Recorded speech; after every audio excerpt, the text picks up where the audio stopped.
بحیثیت غیر مسلم میرے لیے شرم کا مقام ہے.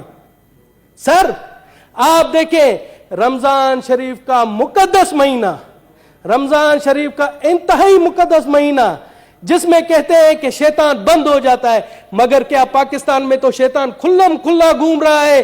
آپ دیکھیں کیلے کا ایک درجن رمضان شریف سے پہلے 150 روپے کا تھا، آج 400 450 روپے کا ہے. اسی طرح سے سیب کی قیمت دیکھیں، اسی طرح سے آپ گوشت کی قیمت دیکھیں، اسی طرح دوسری ضرورت زندگی دیکھیں. سر مجھے شرم آ رہی ہے کہ یہ کس طرح کے لوگ ہیں کہ اس مقدس مہینے میں اپنے مسلم بھائیوں کا خون چوس رہے ہیں. سر میں غیر مسلم ہوں، مجھے بھی شرم آ رہی ہے. سر میں آپ کو بتا دوں یہاں پر میرے دوست ہیں مجھے کہتے ہیں کہ دنیش کمار کلمہ پڑھ لو مسلمان ہو جا. تو یہ عمل دے کر دنیش کمار کلمہ پڑھے گا؟ پہلے آپ ان شیطانوں کو جو ذخیرہ اندوز ہے، جو منافع خور ہے، ان کو تو مسلمان بنائے، پھر دنیش کمار کے اوپر آ کر تبلیغ کر. میں چاہتا ہوں یہ رولنگ دے کہ جب تک ان کو مسلمان نہیں بناتے ہم پر تبلیغ نہیں کریں گے. جناب اعلیٰ میں آتا ہوں ابھی کہ ہمارے کل خیبر پختونخوا میں جس طرح سے مجھے یاد دلایا، خیبر پختونخوا میں دیال سنگھ کو قتل کر دیا گیا. اس کا قصور کیا تھا آپ کو پتا ہے؟ اس کا قصور یہ تھا کہ وہ کرانہ اسٹور پر تھا، اس نے رمضان پیکج دیا تھا، رمضان میں سستی اشیاء بیچتا تھا، اس کو قتل کر دیا گیا.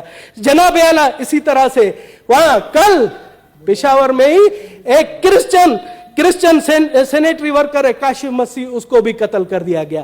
اسی طرح سے گزشتہ دنوں کراچی میں سرجن بیربل کو، جو کہ آنکھوں کا سرجن تھا، وہ مشہور سرجن تھا، اس نے بلوچستان اور سندھ میں کئی فری آئی کیم لگائے، اس کو بھی بے دردی سے قتل کر دیا گیا. جناب اعلیٰ ہم کہاں جا رہے؟ اسی طرح سے سر میں آپ کو بتا دوں، یہ پہلے بھی میں نے ریفر کروایا تھا انٹیریئر کمیٹی کو.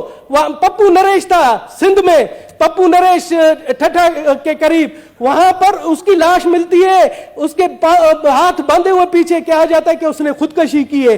بعد ازاں پتہ پڑتا ہے کہ اس کو قتل کیا گیا اور قاتل نامینیٹڈ ہے، مگر آج تک نہیں پکڑے گئے. تو میں جناب اعلیٰ آپ سے گزارش کرتا ہوں کہ پلیز آپ آج یہ انٹیریئر کمیٹی کو بھیجیں اور اس رولنگ کے ساتھ کہ تمام آئی جیز آئے اور ہمیں بتائیں کہ یہ اقلیتوں کے ساتھ کیوں ہو رہا ہے.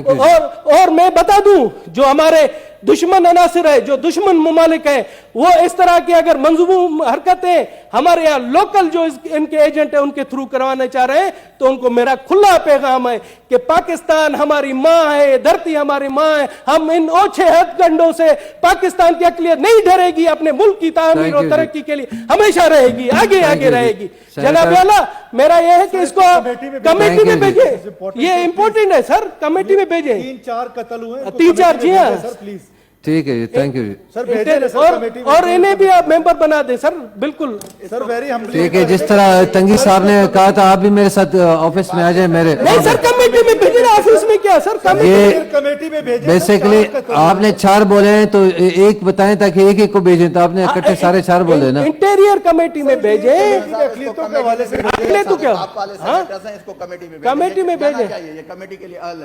جی جو کے پی کے سردار صاحب والے ہیں وہ بھیج دیں کمیٹی میں پلیز. ٹھیک ہے. تھینک. پنجاب کے لیے مفت آٹا اسکیم کا اعلان کیا، تو میں سوچ رہا تھا کہ وزیر اعظم پورے پاکستان کا وزیر اعظم ہے، تو بلوچستان کے لوگوں کے لیے بھی مفت آٹے کا اعلان کریں گے، مگر بدقسمتی سے بلوچستان کے لوگوں کے لیے انہوں نے مفت آٹے کا اعلان نہیں کیا، جس سے میں سمجھتا ہوں کہ وہ صرف پنجاب کا وزیر اعظم ہے. جناب مگر اب جو میں نے حالت دیکھی وہ بگدڑ مچی، وہاں پر 23 لوگ بیچارے شہید ہوئے.